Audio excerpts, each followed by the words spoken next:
But I just wish that the message of self-improvement in a way that isn't necessarily like, oh, you just have to focus on your hobbies. You just have to find something that you like, and then you'll meet someone along the way. Because like there is an element to that. You're right. But sure. the insecurity comes from like something that's happening internal. Deep within. And there's so many places that can come from Yeah. parental rejection, Sure. just not being good enough, being unattractive, whatever. Like there's so many facets that can stem from. Yeah. But really like sitting that and absorbing that and really unpacking that for yourself, maybe with a therapist, with your friends, and then some spiritual advisor. whatever you need. Whatever you want to need to attach whatever. yourself to help you. Shadow work. And then like exposure. Yeah. Instead of being chronically online, instead of tapping into this idea of what sounds good, what feels good, to puff your esteem up, to slowly build a self-esteem, get the information, interact with people, get rejected, and build the habit of not expecting so much and associating your limitations with the external situations that you have no control over. Right. And improving the foundation from the ground up. Yeah. And then you'll find yourself in a much more attractive position to the opposite sex. It's like, again.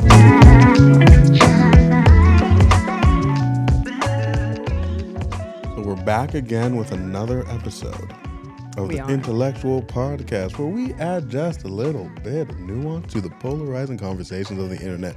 And I have a disclaimer. Disclaim away. I don't have a real disclaimer, actually. It's not a disclaimer. It's an appeal. Okay. This is what to the public? To the public at large, to the listeners. To the people. If you will. Right? Yes. I want this conversation to be framed by this idea. Hit it with us. What?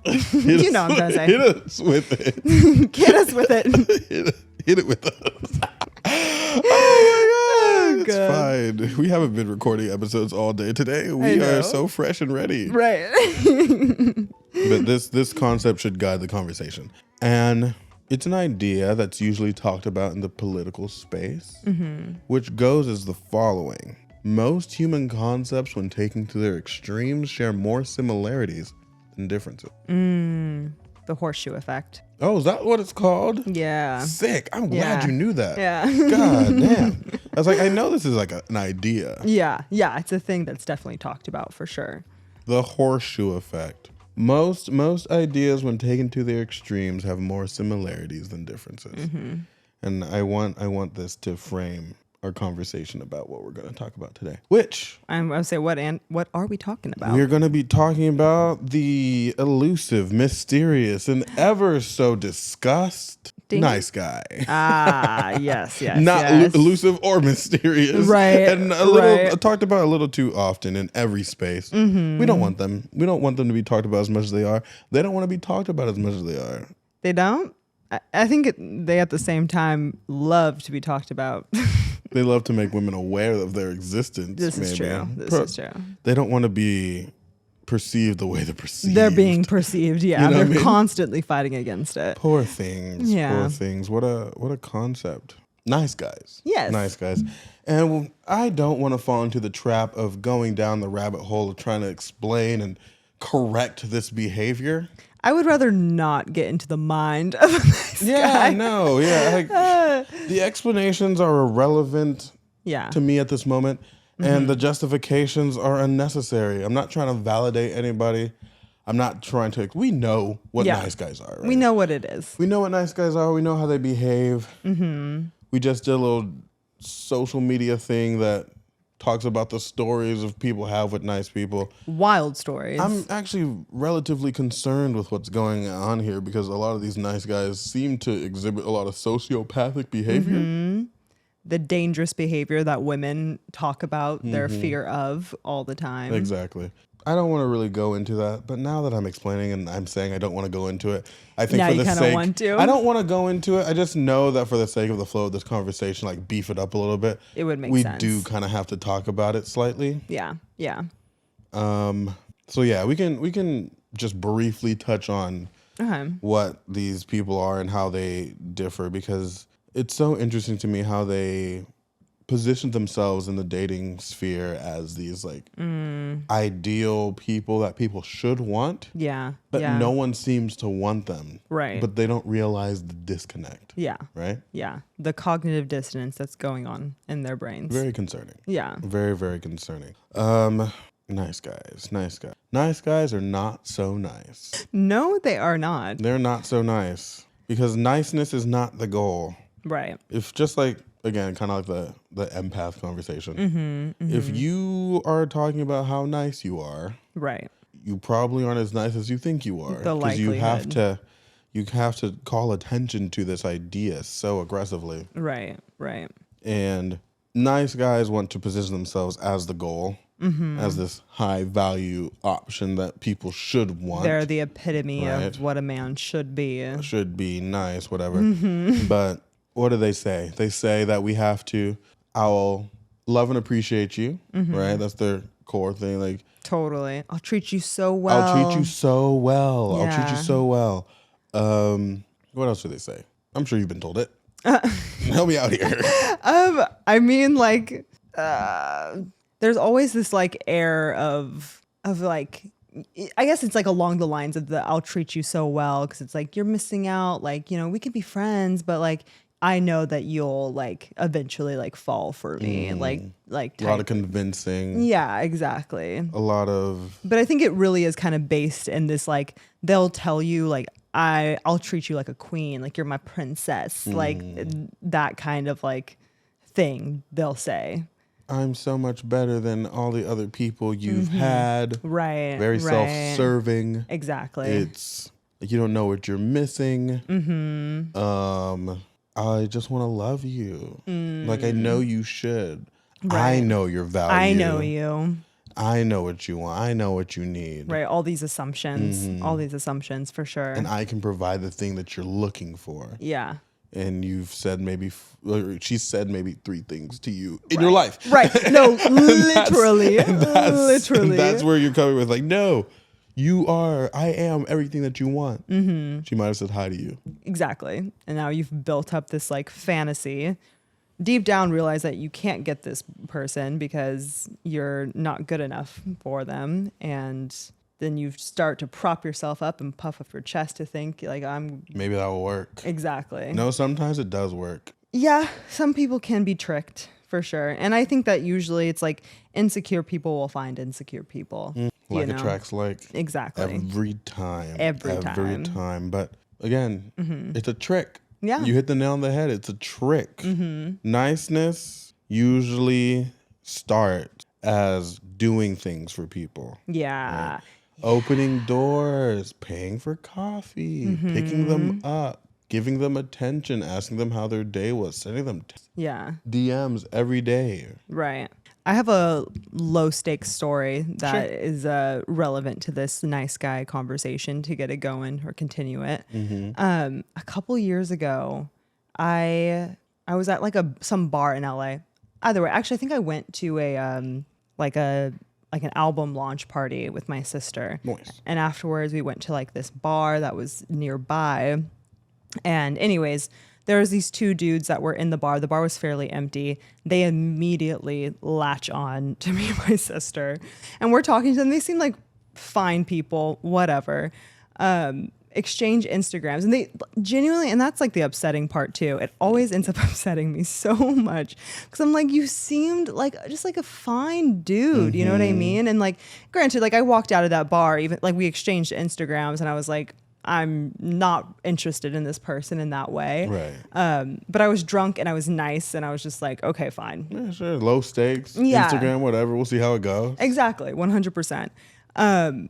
So over the span of like a few months after that, this dude is constantly DMing me of just like, hey, like, how are you doing? Or just like commenting on my stories. Or, like asking me like if I want to go to certain places. And definitely, especially at this time in my life, I'm not like the most confrontational. I kind of hope that people will go away first, which is not, and I think a lot of people relate to this. It's ignore the problem until it disappears. Right. And Why like not? that had happened to me before when I was dating, like, or dating around, going to bars and stuff like that. Like, it's like you would exchange Instagrams with the dude, and neither one of you would do anything with it. You know what I mean? So I just thought it was one of those scenarios.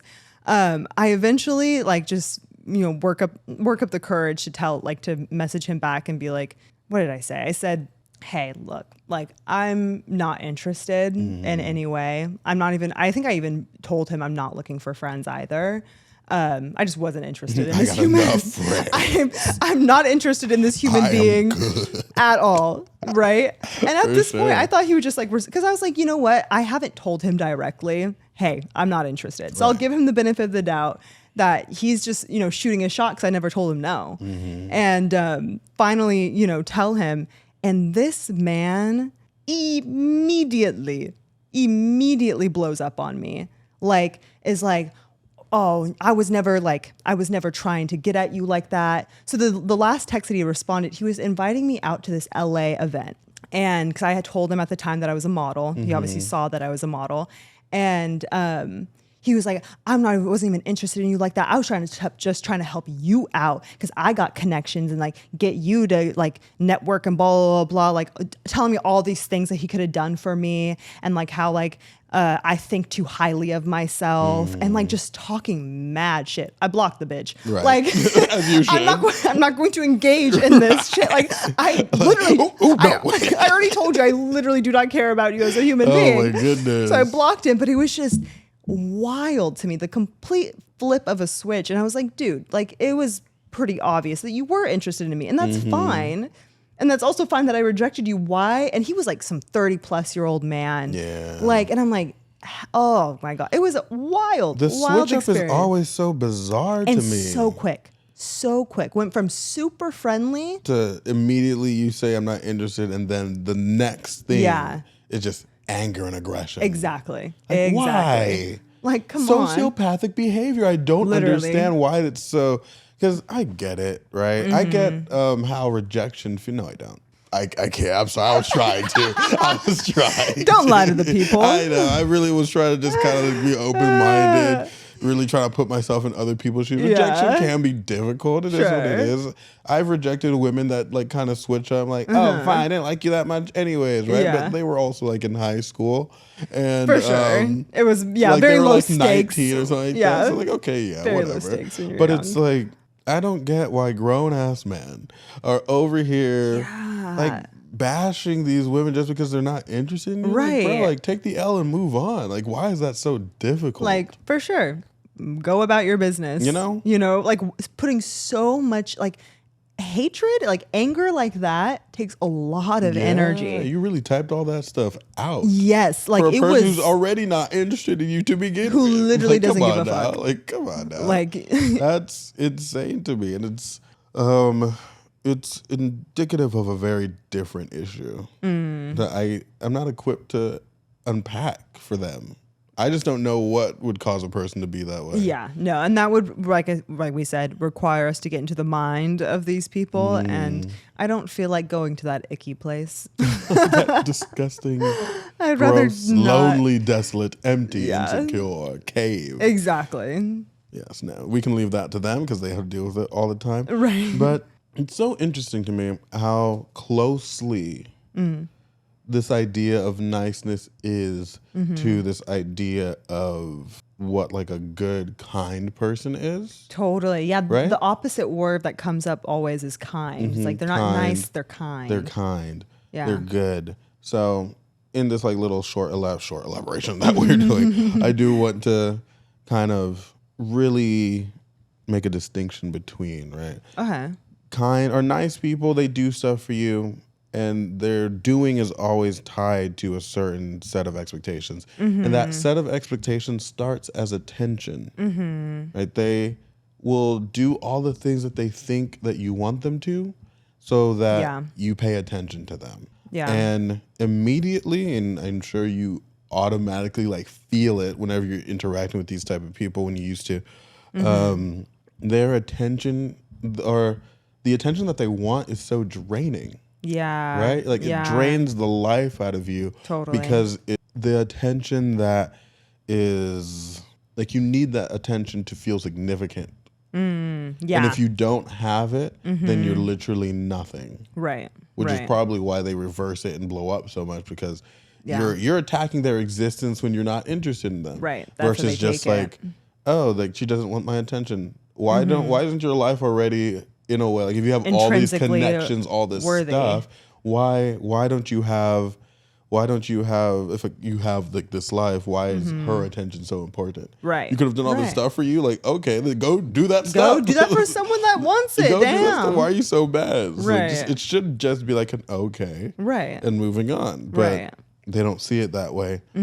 Whereas a kind person, their attention, for lack of a better word, is a little more self-serving. Okay, explain. Right? At the beginning, right? Because you don't know people at the start. True. So you're paying attention because you think that they're a great person. You think that they're beautiful. You are interested in getting to know them. You are like curious about this person, right? That's what I mean about self-serving, not like, gotcha. I'm trying to get what I can get out of you. Yeah, right. It's not like that. Totally. Nice guys are more aligned like that. But it's more like, I feel this and I'm curious about whether or not this connection can be explored more, it can be developed in a way that makes sense, right? And if you don't want that, they take that attention, they give it to someone who does, which is why it's not such a aggressive ass affront to their existence, right? Because they're doing it for themselves first and not trying to validate some part of themselves for whatever reason. Totally. My word association that I have, nice, is disingenuous. So I feel like that like perfectly aligns, and I'm not really sure why. Probably because of the nice guy, right? Because all the media you consume about it. I grew up in this era. I feel like the word has always like been around. Right. You know what I mean? Right. Like I was in the early 2000s. Right. Like, nice guys finished last. Yeah, I think this has always been a thing. So the word association I have with it is it's disingenuous versus more genuine. Like kind is like a more genuine person. It's coming from the heart. Kind people also have really, really good and healthy boundaries. Yeah. Whereas you will find that nice people don't have any boundaries. Totally. So you can kind of get them to do whatever you want them to do. And a lot of nice people feel like they're getting taken advantage of. But they're trying to like appease people. So like they're the people pleaser. Pleasers.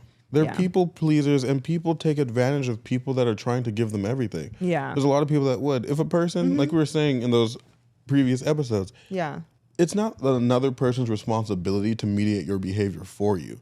So if you're over here giving a person all this attention, all this stuff without any limitations on what you are willing to give them, right? You can't be mad at them after the fact for taking what you're giving them without any restraint. Right? 100%. Whereas kind people, they don't have a lot of friends. They don't have a lot of things because they're not people pleasers. Again, in a more self-serving sense. Right. They will only interact with you as much as you align with their values, one. And two, you don't disrespect their parameters. Their boundaries and stuff like that. Yeah. And they'll communicate all these things they'll communicate all these things to you in the sense where if you like say something that's out of pocket, maybe you're trying to be funny, it didn't land as well. Like the nice guy would be like, "Oh yes, of course, haha, that's so funny," but build up resentment as a fact. Yeah. The kind person is like, "I didn't necessarily appreciate that," and they'll explain why, whatever. And go from there. You'll probably never have an interaction like that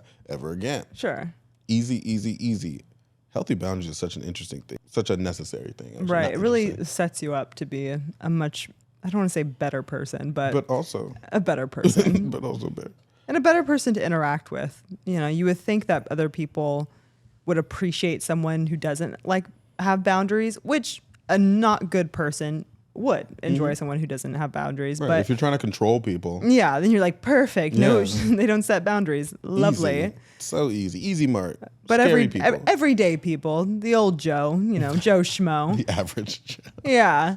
A person with boundaries is much better to interact with on a day-to-day basis. Because they feel like a human being. Yeah, exactly. And most humans want to interact with other mature, I hate using that word, but like mature and just normal. I also hate that word. Yeah. People, we just like normal people. People that aren't going to stress us out that much. What else did I say? I said they're also very fair in their behavior. Kind people are very fair. Firm but fair is the term that I used when I was researching this. Yeah. They, in the same sense of boundaries, right? They will prioritize their life and what they have to do, but they'll also like make space for you as long as it doesn't infringe too much on what they're doing. And of course it changes based on how significant you are to them. I was going to say, but there's a healthy progression in that. Right. Like if they have a wife, they're not going to prioritize some coworker that they met. Right. Like that's not gonna happen with kind people. Yeah. And if you get mad at it, they don't care. Yeah. It's like, okay, right. well, like I have a life and I have my priorities, and if you can't respect that, then that's kind of on you, right, ma'am. Like I literally don't know what to tell you. Yeah, it is what it is. Whereas nice people, they never speak their minds, and they just hold anger in their hearts. Poor kids. Oh. They're just pissed off all the time. Really angry. And like if you do something that doesn't align with them, they're just like, oh, okay. Just upset. Yeah. It's like, well, I always do this for them. And like, don't they see all the stuff that I do for them? And like, they complain to other people about it. Or to themselves. It's festering. The behaviors can sometimes overlap, like we were saying before.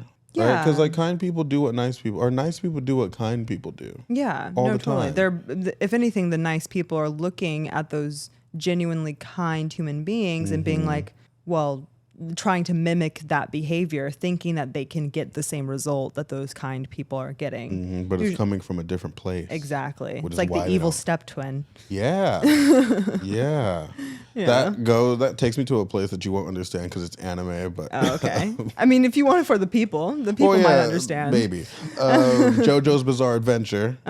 There's a guy, his name is Dio. And to the parents, he's like the perfect son, right? Their son, Jonathan, Joestar, he's like rough around the edges, kind of spoiled, not very refined. Dio comes, he's a poor man's son, and he is like super proper, super prim, super like refined, all this stuff. But the first thing he does as soon as he touched down to the mansion that these people are in, he kicks that motherfucker's dog, kicks him straight in the head. Boom. Damn. It's one of the funniest things I've ever seen in my entire life. It's so... Just the way that it was animated. Yeah, just like, it's just so random and unnecessary. Like, why you just kick this dog? And he's just a menace to these people for no reason. Just for no reason. But on the surface, he seems like the coolest, most amazing person ever. Got you. But underneath... It's a dark undertone there happening. Yeah, and it expands on that. He's like harassing this family for generations. Damn. Yeah. What the heck? It's hilarious. What does he have against his family? Literally not. He has nothing. He has no reason to behave this way. They took him in and treat him so well. He's just mad. Damn. Just angry. Angry and pissed off for no reason. Oh my gosh. But yeah, that's where evil step really comes in. Like, okay, deal. Yes. The people that know will know. Yes. What was I saying? I forgot before you said evil steps. Oh, I was saying how they try and mimic the behavior of a kind person, and we were saying that there's dark undertones, and that's why I was like, they're an evil stepsister. Yeah, the mimicry. Yeah. The mimicry, because it's coming from a place that isn't as nice or kind as the other people, and it really, at the end of the day, becomes like very manipulative. Oh, 100%. These are incredibly manipulative people. Yeah, because you're trying to do something to get something. Yeah. Right. Which is why when it doesn't work, you get really, really, really mad. And there's this idea that I was looking at, and actually, now that I think about it, I did research why they sometimes get this violent. The psychological term is called compulsory masculinity. So it's go into it. This idea. There was a research experiment that was testing male grip strength, and they had to get this machine. They had to squeeze it as hard as possible. Okay. And no matter what, no matter how they performed, there was people that were scored well and people that were scored like below, right? Okay. And the people that were scoring below average, for all the other tests that they did, they had them do like other things and like questionnaires and stuff like that. They answered more aggressively And in the interaction with everyone else when they were socializing, they were like puffing out their chest and being like more stereotypically masculine and angry to overcompensate for the fact that they had weak or they had a perceived weak grip strength. Like it didn't matter. They could be like the buffest people ever, but they were told that they have weak grip strength, so they have to overcompensate in some way. And maybe that's where that anger comes from. Because the rejection ends up being this idea that they aren't measuring up or not good enough in some way, right? Yeah. No, I definitely think that there has to be some sort of like biological, like testosterone level, like type shit going on in these men's bodies. Testosterone level type shit. No, hormones. Yeah, it really affects things that can be perceived as like, oh, this is just the person's temperament, but like, you know, their hormone levels could like really be impacting like the way that they're like behaving, their emotions, the way that they're perceiving things, et cetera, et cetera. So I do wonder whether that has something to do with it. It has to. Yeah. It has to. 100%. But in that, I think it's very interesting, and this is the nature of where I wanted to take the conversation. Okay. Because again, we all know what nice guys are, that we all know how they're different than actual people. We all understand that they're manipulative. Yeah. If we don't know when we start, we very quickly understand after we interact with them for X amount of time. Yeah. Right? I think it's very interesting, where I don't think it's really discussed or elaborated on at all, is how red pill is really the overcorrection for the way nice people feel. So if nice guys are the extreme of what men with little access to women, how they interact with the world, red pill is the opposite extreme. If nice guys are the Democrats, red pill are the Republicans. I see what you're saying. Even like an actual literal sense in that way with like your Democrat, Republican I did that on accident. But like that kind of is what they are. It's like those TikToks where it's like the liberal dude who's like hitting on you or something like that. I love women. Empowerment. Yes. Feminism. Yeah. Right. Exactly. Like your voice matters, and then proceeds to interrupt you at every like, yeah, but like that's just not correct. Yeah, and, but like if you think about it like this, like then mansplains. Maybe. Okay. Exactly. Yes, sir. Love that. Right.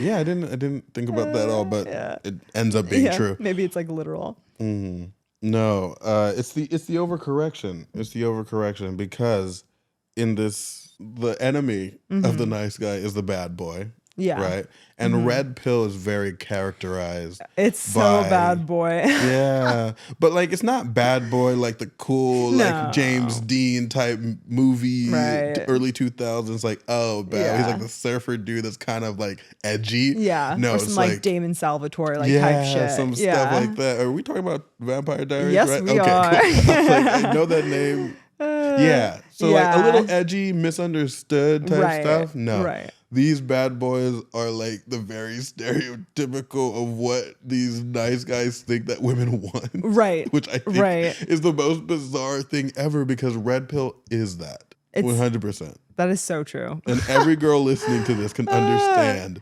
that none of you want red pill people. We want none of it. Everything that you're doing. Right? Isn't that so interesting? Because the overcorrection is just as wrong. No, 100%. The overcorrection is just as wrong. And I was talking to Renee earlier about this idea where the people that are the progenitors of red pill, businessmen, very attractive, dressed well, lots of money, they have interactions with women. They understand how these things go. Yeah. And the rhetoric that they are speaking is meant to empower men, but it's not, it's a little hypocritical, because you know that interacting in the space that the people that are the goal are, they don't interact with women the way they're saying, quote unquote, they interact with women, because it wouldn't work. Totally. Or the women that they're interacting with are a very specific subset of women that the nice guys don't necessarily want. Right. You know what I mean? Right. So they are taking advantage of the market of nice guys that are trying to just find love or whatever. Right. And utilize that as like, no, this is what you're doing wrong. Women are the problem. Women are the enemy. And if you just act like this, you'll find that they all like, and that's already the narrative that nice guys have. Like, you only like bad boys because like you guys don't know what's good for yourself. You want all these toxic men, this, that, and the other. And I'm just like, you would know, or just hearing that, you know that they have never really talked or interacted with a woman in their entire life. It's a complete anomaly to them. You know? Yeah. Because talk to two girls. Talk to just Literally do, and you'll find that this archetype of the red pill bad boy type, there's like people like, don't open doors for women, don't do all this stuff, this, that, and the other. Like, no girl is going for that. No girl is naturally just going for a guy that treats her like shit. Right, like some like rude ass motherfucker. What's up, bitch? Yeah. Like, no one. No, it's not happening. Not any girl in her right mind, anyways. Right, no. Or with a high enough self-esteem. Like, women that do that are struggling with other things that have nothing to do with their desire for these type of men. 100%. But this crazy narrative will have these people thinking that that's what women want. Right. And then when the red pill people are like, look at, I act like this, I have all this stuff, and it's because I treat women like this, which is the opposite of how you guys are treating them. You guys are simps, you guys are nice guys, and you're just letting women walk all over you, and you're doing the wrong thing because you want to be like us instead, so you have to act like this, and you have to buy this course, because if you buy this course, then I'll teach you everything you need to know. Andrew Tate. You know, exactly. Like, exactly. Literally like a great example of like a dude who is literally profiting off of like all of like the incel community, essentially, like all these dudes who can't get girls want love, and then they listen to like this quote unquote alpha looking dude, or what they feel as if is like the epitome of a man, right? You know, and you know, on the one hand, get your bag, bro. I'm not mad at it. I'm not mad at it. Gotta get yours while you can. But on the other hand, it's so destructive. Yeah, 100%. It's so destructive in the sense that outside of him going to jail and all that stuff, right? Like what he was doing, not necessarily the point. Yeah, but horrible nonetheless. Yeah, horrible nonetheless. The point is that people that are successful with women don't that way. Right. But they don't act like nice guys either. But they don't act like the red pill people are acting. Right. Or at least not in the extreme sense that red pill is trying to get nice guys to overcorrect to. Right. Like these overly aggressive, like machismo, like type bullshit. Exactly. So like just a simple one. It's like, oh, you're texting her till midnight. Don't text her at all. let her call you. Stuff like that. It's like, if you don't communicate with her, you're not. How are you supposed to find a girl if you don't talk to her? Right. The very like basic, simple thing. And I'm just like, wow. Again, interact with two girls. Yeah. And you'll find out that this is not the case. Right. But when you speak to a narrative that people have developed, because even the most annoying incel, like the most extreme incel, they want to interact with women. Yeah, no, that's like the core of it, right? But if they're the saviors and women aren't the enemy, then you have to create an enemy so that you can feel better about people choosing wrong or things not going your way, because you not being chosen. You have to, in your mind as a nice guy, you have to be like the saving grace and you're perfect. And they're not choosing you because they are being led astray. They're being misguided. Right. It's something that they're doing. Other external factor, and the narrative, the external factor becomes this archetypal bad boy, which doesn't necessarily translate to the real world. Like bad boys don't necessarily exist. Right. In my brain. Yeah. They pretend to exist. On TikTok POVs, those thirst traps. Yeah, exactly. Like, that's where they exist. And so it's an overcorrection of the exact same thing. If you break down the core tenets of how red pill people act versus how nice people act, you'll find that it's kind of the exact same, just the other side of the coin. Nice versus kind. Or toxic bad boy versus nice guy. Gotcha. Right? They pin themselves against each other through the narrative, right? Nice guys being the savior. Yeah. This bad boy being the thing that women want, but the enemy of the nice guy. Stefan Salvatore and Damon Salvatore. That's how they see themselves. Yeah, that's how they see themselves. Right. That's how they see themselves. Exactly. But they're all just, who's another character? One of the old people. The originals. Oh, Klaus. Yeah, they're all Klaus. Yeah. They're both Klaus. I'm sorry. Klaus is... You like Klaus? Klaus is amazing. I'm sorry, he can't be tainted with this conversation. And this is what's wrong with women. And this is why, exactly, this is why the nice guys are like, see, they love men who treat them poorly. Only in like a fantasy situation, all right? Only when they're like vampires or like fairies. If you want to treat women like shit, you better be a vampire. Grow some fucking wings. Yeah. I mean, hey. Oh my God. Whatever works for you. I mean, I guess. See, clearly, I don't even understand the minds of women. Oh my gosh. No, and that's also the thing though, is even in that, what attracts women to these, so like Klaus, or like even like these like tropes. I'm a big book reader, so like all these books where it's like, you know, the enemies to lovers story where the guy is just completely horrible. She hates him. He's the worst person in the world. Exactly. But what it is like there's like this outward shell of like aggression and whatnot. But when you get to the innards, there's like this softness, this like need for love and like the desire to protect and care for the people that you love. So that's really what it is women like men who aren't so, I guess like so like accessible, but they love you. They're obsessed with you. You know, they want to protect you, but to the outside world, the female hero myth. Yeah, exactly. Whatever that is. It's exactly what you're explaining. It is? Okay, perfect. For those of you who don't know, the female hero myth is the idea that women, through the extent and beauty of their femininity, can tame and soften the harsh exterior of the aggressive man. The Beauty and the Beast story is the female hero myth. 100%. 100%. That's that idea. Then we have to find a third person because they think that they're Stefan. I said it wrong the first time. They think that they're Stefan and Damon. So who's the... Well, I guess technically, obviously, like if you take these characters in Vampire Diaries to the extreme, like you can kind of fit them into the trope of like bad guy versus nice guy. But I say that in the sense of like, I feel like dudes will see these characters and be like, well, that's what a girl wants. And then they kind of take it, but it's like it's the ugly like version of it, if that makes sense. I'm just trying to find a third loser that they both actually are. So they think they're Stefan and Damon, but they're actually... I don't know. I want to say Theon Greyjoy, but very far away from what we were talking about. Completely different universe. Yeah, literally. I mean, I guess, God, what's his name actually? I can't remember the history teacher in Vampire Diaries. It's like the older, like the father figure-ish. He's like, not a hunter. He was a hunter, a vampire hunter. Want to look him up? Alaric.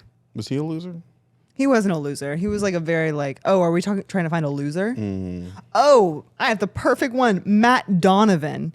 Who's Matt Donovan? Matt Donovan was like the, he's the human. Somerhalder? He's the Jesus human. Christ. Ian Somerhalder was my childhood crush. He's mine too. Everything and more. Jesus Christ. Everything and more. Why do you look like that? It's like truly unfair. It's unnecessary. Yeah. Very but no, unnecessary. I figured it out though. If Stefan the nice guy. Stefan Salvatore is the nice guy. We have Damon Salvatore as the bad boy, and Matt Donovan is the loser that you are. That they both are. Yeah, exactly. What the perspective of the loser. Can you like elaborate on Matt Donovan for a second? Matt Donovan is like at the very start of the series, he's like the boyfriend to Elena, and then like, you know, it's supposed to be like small town sweetheart. Everyone thinks that they'll like graduate high school, get married, like have like that whole like love story. And then Stefan and Damon come into her life and like she like completely abandons him. Obviously, he stays around as like a friend throughout the series, but he, like everyone else in the series, becomes some sort of like, or is some sort of supernatural creature, and he's the only one that stays human. Does he die? And no, that's the thing. He does not. He never dies. And like, I don't know. He just, like, the vibe that he gives is kind of, I don't know, like low key Matt Donovan gives, like, you know, really like conservative, like bigot. Maybe I don't want to associate conservative with bigot, but But you did. but I did.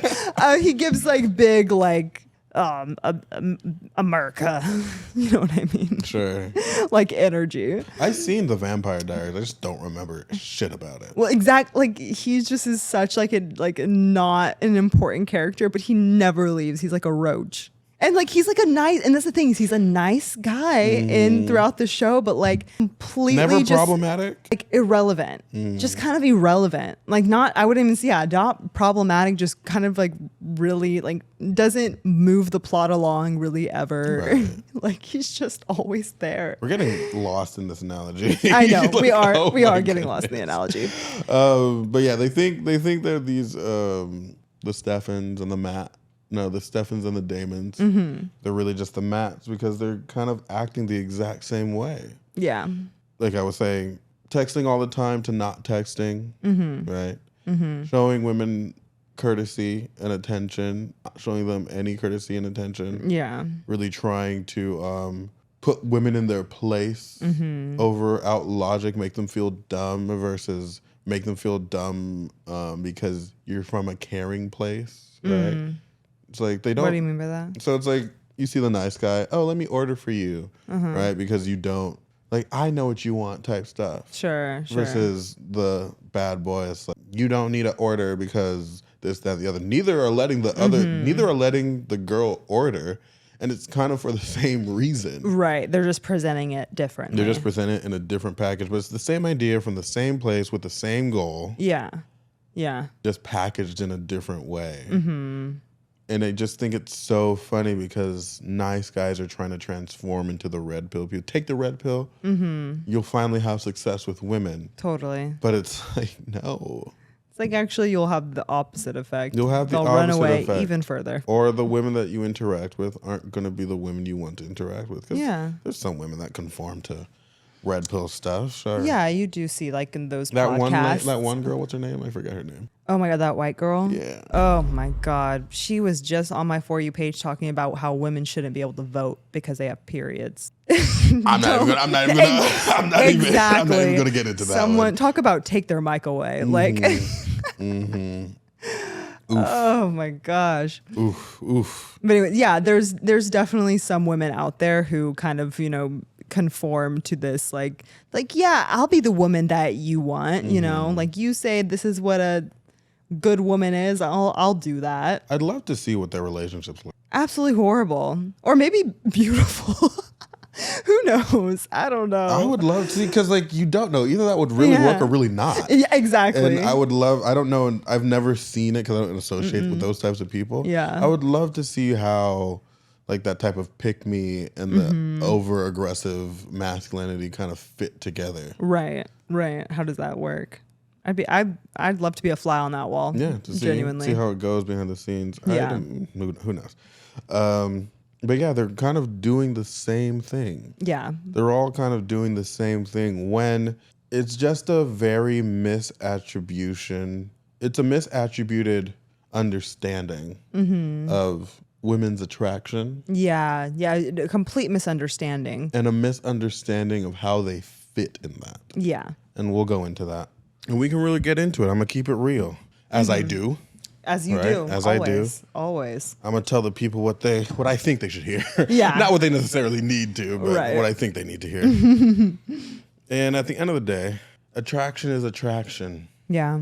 There is nothing you can do, as much as anybody will tell you, and this is the lie with real. They claim that if you do X, Y, Z, you'll become more universally attractive to all women. Like, it's like this formula, this little pill that you have to take, and then all of a sudden you'll be desirable. Yeah. No, attraction is what attraction does. Yeah. And if you're just unattractive to women, unfortunately, you will always be unattractive to women. That goes on both sides. Yeah. Right? That goes on both sides. Totally. And I know we have a little more empathy for women and their unattraction, but it is what it is. Yeah. It is what it is. If you're ugly, you're ugly. Sorry. This is true. You're gonna have to work with that. And also work for too, you. even not even just on like a physical level, I guess maybe on a physical level as well. It's like even when you are operating at your best, let's say, you know, you're not, some people are just not going to be for you, even though you may want them. Right. You know, there have been times, many times I've been rejected. I know. Really shocking to us all. What? You? Yes. I know. I too, yes, I know, crazy. I too have been rejected. I know. Yes, I know. Are you crying? Yeah, I'm laughing. I just found myself so funny. Oh my God. Yes, But yes. Yeah. I too have been rejected. Yes. Oh my gosh. But on a serious note, even when you're operating at your best, right? You have, I intrinsically love myself. I feel like I have a high self-esteem, or, you're operating at your like highest like peak. Mm-hmm. Some people are just not going to be for you. Sometimes it's just not it. People aren't going to like you the way that you may like them, or it's just not going to be a vibe, and that's totally okay. You always make the things I say sound so much nicer. Yeah, you're like ugly. People are ugly. I'm like, maybe. I just want it to just sit. Maybe I'll take your part out. Oh my God. So it just sits, because I just want that. I mean, I let you say it like about like 3 or 4 times before I was like, yes, and look at you, improv. Right? Like, let me save this podcast real quick. Right, literally. Fine, Oh it's my fine, God. whatever. No, yeah, not everyone is for you. Not everyone will be for you. And if you're constantly being rejected by people that you want, by your type, then you're not your type's type. Right. And you just have to do a little self-awareness and reassess what you should be attracting. Try to find the traits that they're attracted to. And if you can't do that because it's just not in you, settle. Damn, this is bleak. This is turning real bleak. You gotta do what you gotta do. You gotta, because there's no archetype that women are attracted to. There's no there's like an assumption too, right? Like you were saying, like if you just do these things, everyone will be attracted to you. It's like, no, even the most people, like, or the people that you are looking up to or whatever, that you're like, oh, they probably get every person that they ever want. It's like, no, that's just not the case of like human to human interaction. So you have like these crazy high expectations that will literally never be met, and you'll always be mad. You'll just literally always be angry. So problem number 1 with nice guys: expectations too damn high. Lower them like incredibly. Or just like, don't necessarily lower your expectations, but just be more realistic. Change them. Change your expectations. You're focusing on the wrong things. Actually, no, I'll rephrase. Lower those expectations. Keep your standards. It's okay to want good things. Yeah. Right? We're not mad at people that want good things, but like, know whether or not you can attain what you can attain. Right? If you're over here working at McDonald's and you want a Ferrari. Yeah. Are you doing all the things you need to do to get that Ferrari? Yeah, maybe you shouldn't be working at McDonald's. Like, nothing wrong with working at McDonald's. The problem wanting a Ferrari while you work there. Or like maybe it's like you're working at McDonald's, but are you trying to like work your way up the chain at McDonald's to maybe one day own your own franchise so you can buy that Ferrari? Are you working towards those things? Or do you just expect that you should have it because exactly you want one, right? Not to compare women to Ferraris, but you know. But to do exactly that. Yeah, to do exactly that. 100%. Anyways. And this bad boy archetype, right? We're going to go back to that for a little bit. Yeah. Because the bad boy, like the daemons that people think that women like, do exhibit a certain amount of attractive traits. Yeah. But these traits aren't necessarily toxic or bad or not. But it's like, no, they're not attracted to the bad, toxic individual. They're attracted to the set of traits that are attractive traits. Right. That good men do, kind people do. Like anyone that has successful interactions with women exhibit these traits, right? So confidence. Yeah. Number 1, like we said, every relationship, the root anything of it will always go back to confidence. 100%. And maybe we should have a confidence episode. Just all about confidence. Just like, instead of just this disambiguous idea, confidence. We Have could confidence. We can maybe break it down a little bit. Maybe. If we can. I'll see if that's even possible. Right. We're getting meta. Yeah. The confidence is more in the way they move, right? Yeah. So they move with confidence. They know what they want. They're very certain. Yeah. They're like, you're hot. I want you. And the amount or the self-assuredness you need to go up to a stranger and be like, you're beautiful and I want to pursue you, tailored with the assumption that they find you attractive, takes so much like stability. Yeah. That's very indicative of a stable person. That's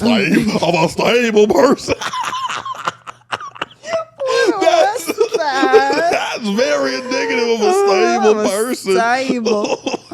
Okay. No, that's very. Yeah. I'm gonna get that southern out my head. That's way. Clear that. Yeah. Clear that out. Yeah. It's very indicative of a stable person.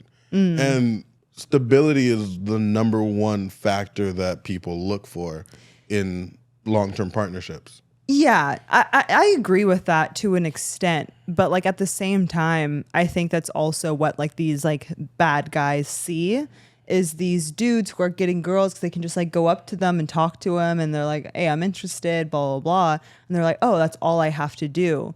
And it's like, it's not even just because sometimes I wonder like these guys, these nice guys, these bad guys, they really invested in this like illusion of like what like things are supposed to be, this fantasy. And so they are, to their point, very confident.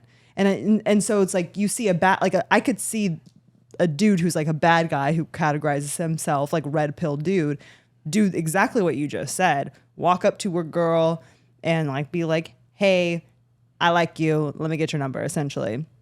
But it's, as we've said, I think it's just the difference in the undertone. And like, yes, you can be confident, but like, I just like want to go back on that because it's not just confidence. Because those red pill dudes are very confident. That's why they have podcasts. Yeah, that's why they're a little too confident in their point of view. Very you know what true. I mean? A little too deluded. Exactly. Yeah, delusional. That was the word. So maybe we can clarify that, right? Because there's confidence in self. Yeah. And then confidence in like foolishness. Yeah. Right. So if you believe you're attaching yourself to some sort of external ideology, it's not really of yourself. And you believe it so strongly that it gives you that false sense of confidence. Exactly. Right? Exactly. Yeah. That's a very important clarification. Yeah. And interacting with a person for a general amount of time, you'll very quickly be able to discern the difference because the next point is what you won't get with a red pill dude and their false sense of confidence based on the empowering belief system that they've created for themselves that really empowers and supports their worldview is that you won't get an unapologetic sense of authenticity. Because the moment you question a red pill and the moment you question don't question them. Yeah. Know your place. Right. What do you mean? Exactly. A woman has an opinion. Right. Do not speak, woman. A whore. She's obviously a whore. The whole word. Hey, yeah. That was such a dad joke. I'm so bad.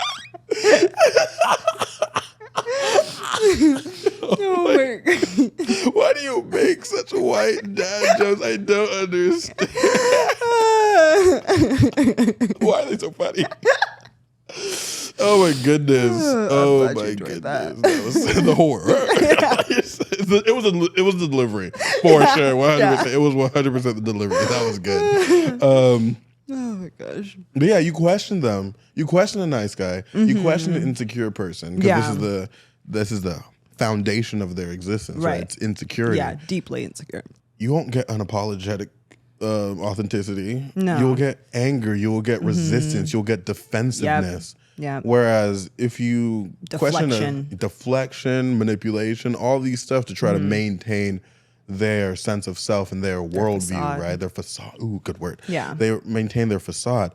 But you question a good man, the men that people want, that have maybe these traits that the bad boys also share. Yeah. You question him, and you'll always find, and this is what I find when I question these type of men. You always find a pause, right? A consideration. Yeah. A reflection. Totally. Every question is met with a reflection, unless it's just immediately, it's a dumb question, right? Sure, And yeah. there are, like, people say there's no such thing as a dumb. No, there are some things. There is such thing as a dumb question. Yeah. And they would get that with they'll meet that with an answer, right, immediately.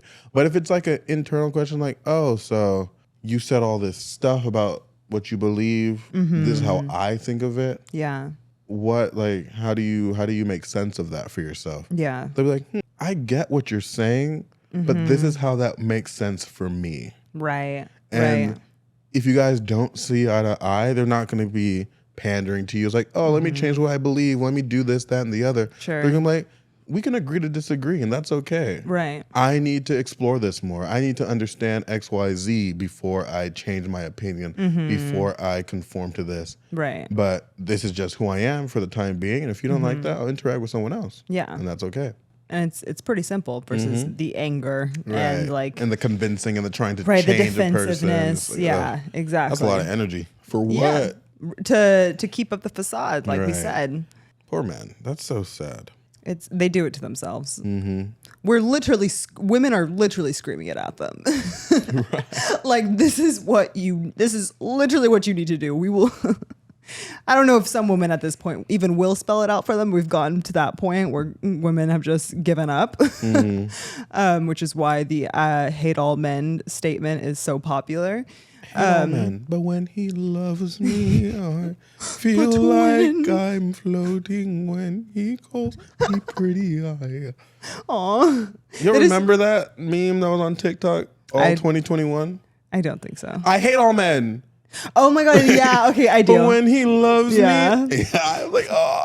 I hate all men, but that one man that I'm really obsessed with. I mean, that's how it always is. Yeah. That's how it always is. Yeah. And then two, a very interesting point that I also find not really fun. I can't call it funny, but there is a type of humor in it. Okay. No, it's not. There's no humor in this. I was like, really? You're usually one to find humor in lots of things. Right. But no, this is kind of just dark and sad. It's actually kind of sad. I was saying that because it was an intro and a fluff to what I was going to say. Then I thought about what I was actually going to say, and I was like, oh, that's not funny. Yeah. Okay. We love that quick self-reflection. This is kind of sad. These toxic men, the reason why women find themselves in a lot of toxic situations, because I'm not saying that the nice men or the nice guys aren't correct in saying a lot of women find themselves in very toxic situations that probably aren't beneficial to them in any way. I'm not saying that doesn't happen. Yeah. But why it happens is not because women have no understanding of how to pick people and they're like right.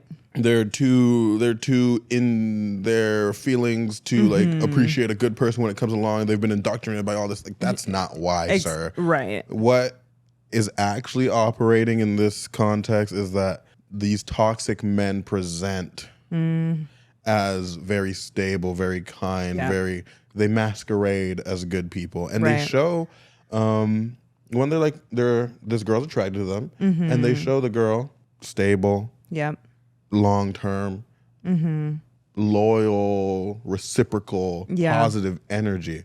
The thing is that they start like that. Yeah. It doesn't continue. They switch up on you. All of a sudden it switches up. Yeah. It switches up. And what people don't understand is that most things in attraction is 100% based on, like you said earlier, chemicals and dopamine and brain chemistry and the all power that of stuff. the body. It's really dopamine's a strong drug. Because if let's say you could flood a human mind with a certain stimuli with dopamine, you can 100% predict the outcome of that association based on just messing with the chemicals. 100%. And I think I don't know what I think about that yet, to be honest. Yeah. It doesn't sit well with me because really starts to invalidate a lot of the experiences that we have when you reduce it to Reduce it to oh, this is biology. just a spike of dopamine, and that's Sure. why I feel that way. So I don't know how I feel about that at this moment in time. Totally. But when a person that you like is treating you well, you get that spike of dopamine. Your brain chemistry fluctuates. Right. You have sex with them, and all of a sudden now your brain chemistry is even more crazy, right? And forming all these neural pathways, getting in more a and more way, attached. yeah, you're getting addicted to the chemical release that's happening in your brain. Yeah. When that is undercut from you and now you don't experience that, he goes cold and all of a sudden he doesn't want to interact with you anymore.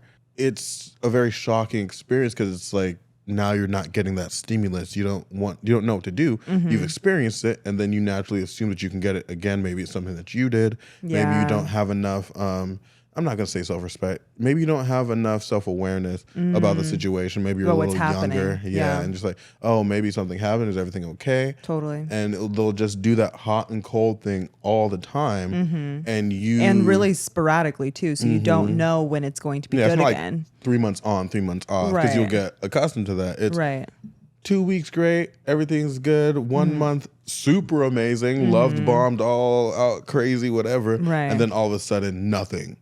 For 2 weeks. And then all of a sudden they have a good excuse to take them back. And then 6 months. And then nothing. And then it's like off and on like that. Totally. And you are having this interaction as a addict would have to their substance. Right. Because that's the same type of chemistry that's happening in your brain. So it's not like they want the toxic interaction. It's that they can't escape the toxic interaction. It's not that they're pursuing these types of men. It's that the types of men they've been duped. Yeah, they've been manipulated into being in these type of situations that they can't escape from. They don't necessarily seek these interactions out. It's these toxic people seeking them out. Yeah, 100%. And you, and with your savior complex, thinks that you would be the solution to that. Where it's like, no, they were never attracted to you in the first place. So that's the problem. And nice guys in their savior complex can't reconcile within themselves. The person might not find them attractive. Why? Because they themselves don't find themselves attractive enough to be even worth wanting. So the lack of validation that they don't receive, they receive. The lack of validation that they're not getting from the person that they want it from. Just reaffirms that negative self-perception. So then they project onto other people when they're rejected. Exactly. Exactly. And it's funny because in that overcorrection, right, with the red pill bad boy toxic individual, there is at least a sense of similarity because nice guys think that they can become bad boys, right? Sure, yeah. You hear it all the time. They're like, I could be that way if I wanted, but I'm a good guy. Just I'll wait treat until you well. I can be savage too. Just wait till I snap. I'm trying to like maintain it, this, that, and the other. And there is like a sense of relatability between each other because, like we were saying, they're kind of the same. Right. But as a man, you can always transition within the archetypes of that manship. So without even realizing, if they keep that mindset over time, they start hating the women that they want, right? So when the girl actually gives them a chance to have some sort of interaction, like, okay, you're right, you have been trying, you have been really, really good. Sure. I was wore young, down her defenses. Yeah, damn.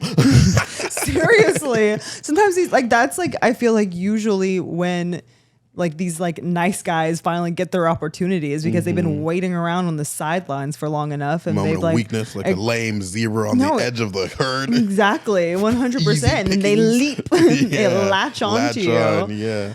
Then they end up resenting them. Because like it took so long, and you've built up all this stuff, and like all the things you were saying, I'll treat you well, I'll do this, that, and the other. Right. You're not doing half that. You're actually treating them worse, and you end up being the toxic person you claim you never would become. Right. Perpetuating the cycle. Oof. Damn, that's a shame. It's crazy. Yeah.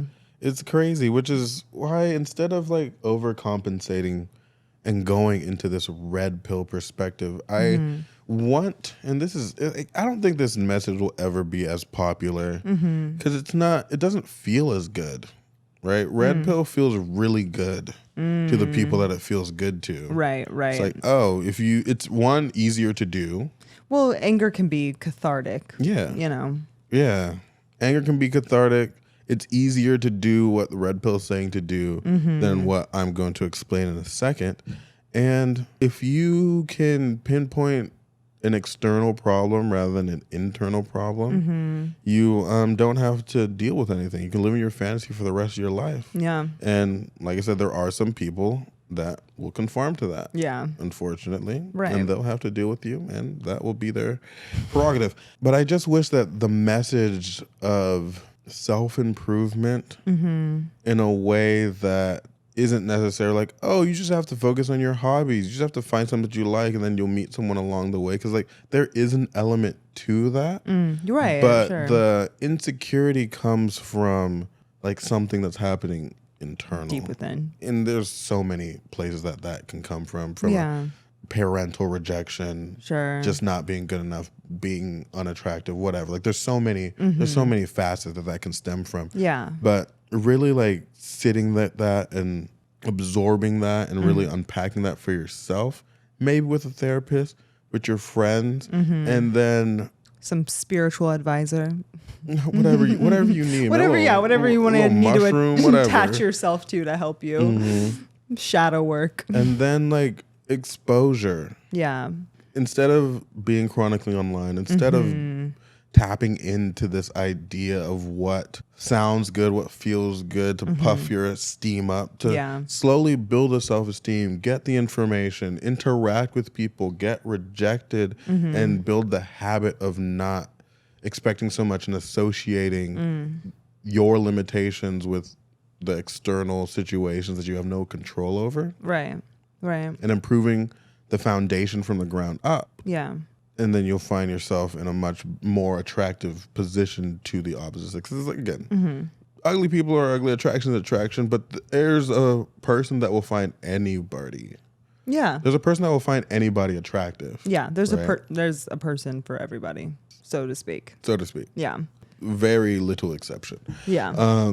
So just that type of self-improvement rather than taking one, so your focus is on the external and you're like, oh, you're not good enough, so I'm just going to project this anger on this disambiguous idea of women and men and stuff like that. Or like transferring that into like a more positive thing, which is working out, getting a hobby, like hanging out with friends, learning a skill or something like that. Yeah. Which, and I mean, if you're going to choose one, I'd rather them do that. Yeah. But then taking it a step further and Right. fixing the root of the problem. Looking within. And I think the red pill do a great job because I think men really like doing hard things, right? They like the idea of them doing the tough thing. Yeah. And I think Move a boulder. No, exactly. Sure. Go off, I guess. But I think the red pill does a great job of disguising what they are saying for men to do as like doing the hard thing or, you know, doing all like the good hard work of a man. Don't focus on women. That's Right. such a hard thing to do because like all Right. men are like super sexual. They want to do all that. All they want to do is fuck. It's like, okay. When in actuality, it's that's the easy path to go down. The hard path is the path that you just talked about, like taking that genuine and true self-improvement route, really facing yourself. The facing of the self. Yeah. That's the hard part. And it's always so confusing to me, right? They're so ready to latch on working out, learning a skill, right. moving a boulder. What's up with this boulder? I don't know, but we're sticking. They're really intent on moving that boulder. We're moving that shit, dog. They're really into that. But when it comes to looking at yourself in the mirror and really trying to figure out what's up with that, leaning into that and unpacking that for yourself, nobody. Yeah. Well, that's no one's first option. When it's the easiest to start, the hardest to go through, but gives you the best return on investment. Most rewarding. Yeah. Yeah. Because now you're not even like, the saddest thing to me is when the skills and the working out and the positive aspects don't work, right? Yeah. So you have the body, you have the money, Yeah. you have the car, you have the girl, but you're still not happy with yourself. Yeah. What is all that worth now? You still can't interact with, because you're pretending. Yeah. You still can't interact with this girl the way that you would want to, the way that you want to in your brain, that you know that you think that you're capable of. You haven't developed that necessary skill because you're still the little broken incel motherfucker that never became anything. Yeah. 100%. But you have a great bod. Right. And people always say like it's easier to cry, or I'd rather cry in a mansion than a apartment. Yeah. Right? Yeah. Sure. I co-sign to that idea all the time. Yeah. I'd rather not be crying At all. in general. Yeah. Like if I had to choose, sure, I'll cry in the mansion. Yeah. But if I really had to choose, I'd find a way not to have to cry. Yeah. And that's an option. Yeah. That's an option. It's just, I need to figure out how to package that in a more consumable way. What? That I'd rather not cry at all. Oh, I guess That I statement. just did, huh? You kind of did. Yeah. Yeah, I think you said it. It was nice. Yeah. It was nice. You wrapped it up well. I'd rather not cry. But it's not as Well, you have to say it with the like, yes, like you could cry in a mansion or an apartment. I'd choose the mansion. But the real answer, I would rather not cry at all. Like you have to say that whole sentence. Yeah. Yeah, it's just not as easily absorbed as like the red pill stuff. Like, Yeah. because again, anger is motivating, and if you appeal to a person's anger, then they'll like rise up, mob mentality, all that stuff. Right. I'm over here trying to appeal to people's logic and understanding. It's not as you know, It's not so like out there on people's shoulders. or at least not as quickly. Yeah. So Yeah. that is for me to contemplate. Figure out. Yeah. But that's what I want. That's what I want for, because like I say, I don't care about the issues that incels go through. I don't care about weak men in that sense. But I do have a lot of empathy for what weak men go through. Okay. In the sense that I know how it can affect society at large. Yeah. I have a lot of empathy for the problem. I see what you're saying. I don't care that they exist. I actually would prefer they don't exist. Right. And right. So would women. right. Of course. Right. And I'm just like, the disgust that I feel isn't like an anger at them, because I know it's not necessarily their fault. If they had to choose to be a certain way, I don't think they would choose it. Yeah. Right. So I have my anger and my frustration is at the environment that produces men like this, and not necessarily at the men that are a byproduct of this environment. And the environment being these like red pill men or whoever's like kind of pushing this narrative amongst men. Or just the Or are we talking about like systems like the patriarchy, et cetera? Yeah, stuff like that. Okay. More, because even red pill is just a byproduct. Like I said, it's an overcorrection of the reality of incels. And incels are angry at the reality of their perceived lack of access to people for a variety of different reasons. I can't even go into all of them. And that is a reality of things that are outside of the incels, a lot of things that are outside of incels' control, right? The narrative that all men have to have money, and if you don't have money, you're not necessarily good enough. That's not women projecting that idea. That's American culture projecting that idea. And it's just a means to it's a means to move society in a direction which is relatively new, just neither good nor bad. But the byproduct of that is a vast majority of society expecting a certain type of treatment, expecting a certain type of behavior, wanting to provide that, thinking that that's what they have to do. You know what I mean? Yeah, And I hear you. Yeah, I can be disgusted that you were weak enough to conform to that, but I can't necessarily fault you entirely, because systems exist outside of our conscious awareness. Yeah. And I feel like I'm staying on a soapbox right now. But it's no, this is good. There's always going to be a special place in my heart to want all men not to conform to this weakness that you hear. Right? Totally. And because I also think it'll be just better for society in general. And then 2, I would have a much more interesting feed, right? You're like, I just want this because I'll have a better time. Yeah, I would. I think I would find a lot more people I relate to. Yeah. And I would feel that just everyone in general just be more happy and have better outcomes, and we can focus on different things. Totally. But totally. if we're still at square one, how do we move to where we all want to go? Like science fiction. We're not even at a type 1 civilization. And we want to be at, or the goal is to be intergalactic. And we're not even at type 1. Right. There's like no way. Crazy, crazy, crazy stuff. So I don't care about them, but my heart does go out to them. I want them to be better. Yeah. And because society will be better. And I want to figure out a way to start a movement in this direction. But also, shit doesn't affect me.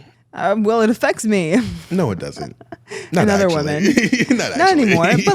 But there is like that does go into like, you know, why women are afraid of rejecting men, right? Yeah. You don't know when you're going to come across like this like nice guy who has all this pent up rage, and all of a sudden, like even like when we were doing the little like reading off those Reddit stuff, and he was talking about he told her he would R-word her. Yeah. And like, that's like a really scary thing, you know, like very anger is unnecessary place to take it. It's very chaotic and unpredictable. And like, that leaves women in this place of like fear, especially when it's like, we're talking about like the nice guy, the bad guy. It's all these, like we're saying, it's these facades, it's these masks that sometimes women cannot always like pick up that that's what it is. And the better they get at being this idea that they're trying to be, the harder it is to tell. Yeah, exactly. So like women live in fear of this like switch happening. Even like like a lot of like domestic violence cases that happen,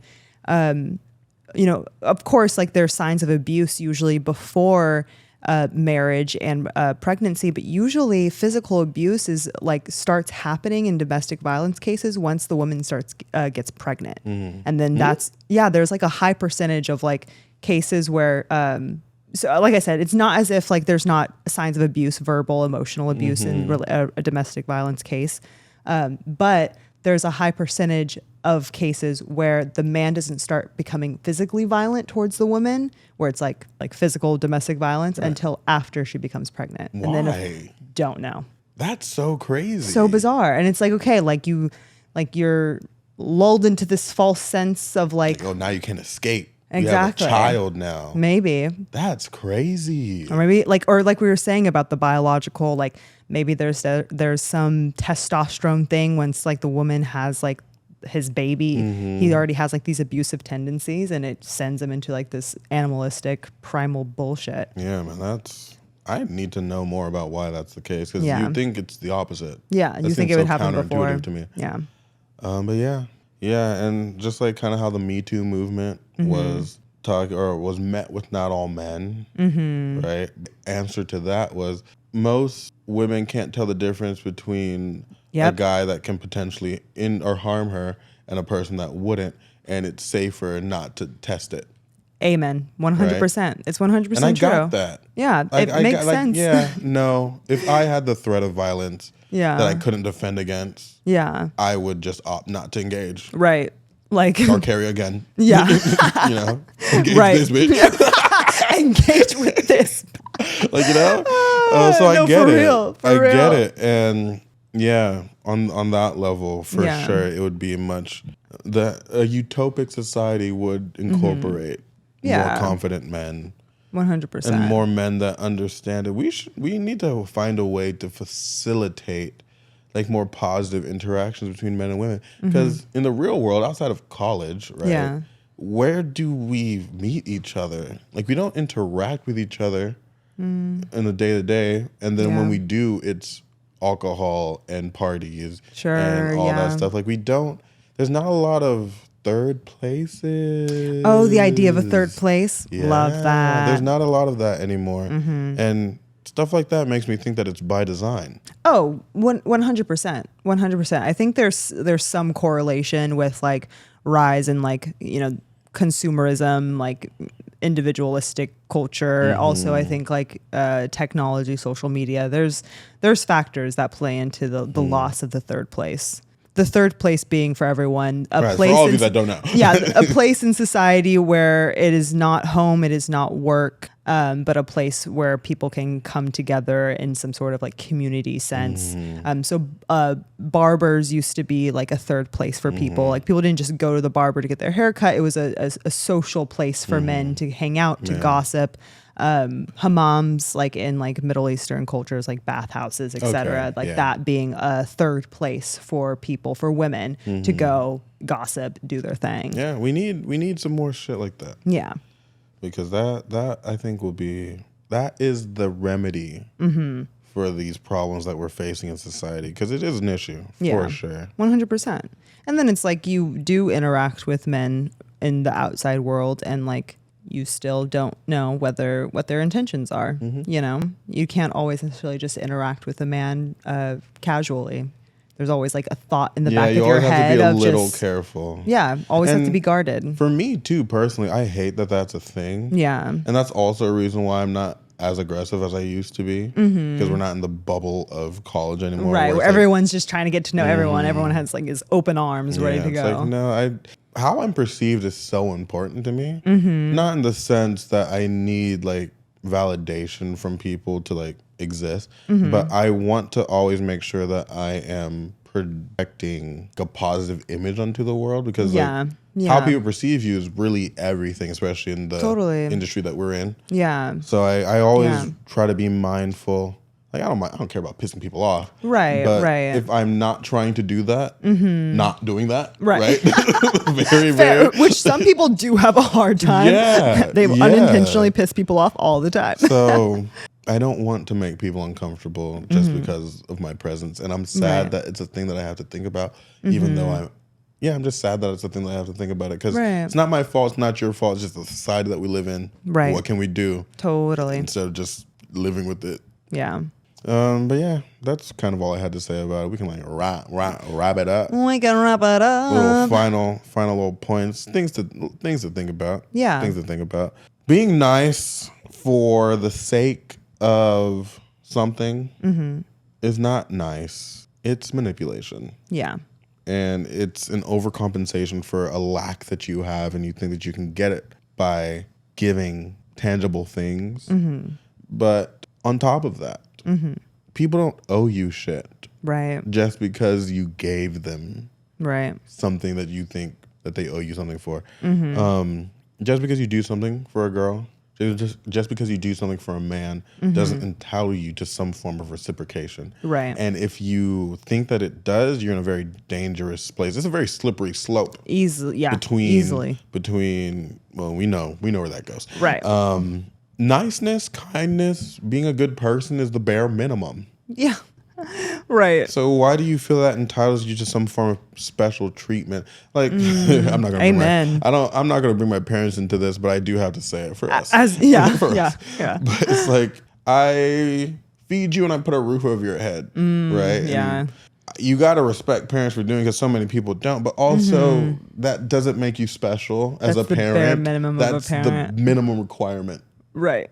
Right, to take care of those. You guys don't appreciate the things I do for you. I feed you and I clothe you and I house you. Yeah. Yes, you had us. Yes. you made the choice to have me. Us. Yeah. You knew what you were getting into. You knew it was 18 years, right? You kind of have to do that. Right. So, same energy. Right.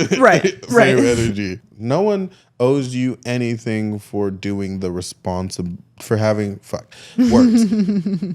Just because there's a responsibility to do something doesn't entitle you to praise or what am I trying to say? The words are just not coming to me at this moment. I think my brain's a little fried. Yeah. It's fine. It's fine. You're not entitled. Yeah. You're not entitled for things. You're not entitled to things when the things that you're doing is a responsibility. Yeah. No one's gonna pat you on the back for going to work and paying your rent. Like, right. You gotta do that. You don't get a congratulations for that. Yeah. And we can go into whether or not you should. Who knows? I don't necessarily think that you should depend on it. Yeah. You should do it regardless. Right. Sorry, it is what it is. And then lastly, the conversation should not be about nice guys and bad boys and toxic people and all that stuff. Just do your best to be a good person. Learn, understand, and interact with the opposite sex. And learn more about yourself. Do a little self-reflection, introspection, contemplation. Ooh. So that you can have a long-term successful interaction with the people that you want. Yeah. Because, man, we can't keep going like this. It's not a good path. No. It's not a good path. I think Red Pill did horrible things for our society. Lots of damage, genuinely. Especially now you have the passport bros and little children. The little offshoots. That's the thing. That's when I realized that it was a problem. Because like me interacting with the Andrew Tate shit, not a big deal. Right. I can pick out the value from the Kevin Samuels and the Andrew Tates and the whatever podcasts and stuff like that. Yeah. Like they're not intrinsically 100% incorrect. It's just the way that they're framing it that's the problem. The problem comes when they're using these tools. Yeah. It's like the problem comes when I hear my 16-year-old cousin talk about how there are no good women in the country anymore. Right. You know, it's like what do you mean about women? Sorry that your little middle school crushes aren't what? Right. They're being little girls? Like what is the problem here? Like live life a little bit. Right. But we're not providing the young people with the tools and the things that they're consuming or telling them what they're repeating. Yeah. I have to go to a different country to find a wife because American women are XYZ. It's like you don't even how many people have you interacted experienced, with? Right. You don't know what American women are because you were 18. Right. 100%. That's when I knew it was a problem. When a 5-year-old's talking about being a high value man. Bro, go play with some Play-Doh. Eat some chalk, bro. Like, what do you high value man? Come on now. You're still over here finger painting. Right. Not the finger painting. Like, God. I don't think it was a good thing for our society. And I think we have to find ways now to unpack and unravel and reverse the quote unquote damage that did, or at least make the other perspectives louder. Yeah. That's my goal for the next 5 to 10 years. Yeah. In my sharing my opinions to make other perspectives a little louder than the things I find more negative. Totally. I'm there with you. But yeah, so in that's all we had to say about that. Let us know how you felt about it. There was no question today. I didn't think today really needed a question. Yeah. No pop culture reference. It is what it is. Yeah. Let us know what you thought of the comment or the conversation. DM us. Let us know. Yeah. We'll talk to you. Yeah, talk to us. Give us your opinions on things. Of course. All that stuff. Or comment, whatever. Yeah. Again, we're trying to engage in this crazy discourse. Either way, yeah, we want people to join in on the conversation. Maybe we should make a Discord. Maybe, Wouldn't that be interesting? We the Intellectual Discord to kind of boost that discourse. Ooh, Discord for the discourse. Love that. Follow us on our social media at we.theintellectuals. Yep. And tune into the next conversation where we talk about something else we haven't decided yet. Where we stay tuned. Right. But at the end of the day, I'm Jem. And I'm Renee. And we're the Intellectuals. You didn't do it, but it's okay. What's the scream? What's the scream? Because my brain just turned off. Guys, it's been a late day. Oh my God. The Intellectuals. It's funny because it's not late. This is the earliest we've ever finished 2 episodes. But we're so so done. I'm about to go on vacation. So my brain is checked out. This is the last shit that I have to do. The scream. Oh my God. But at the end of the day, I'm Jem. And I'm Renee. And we're the Intellectuals signing off until next time. Bye.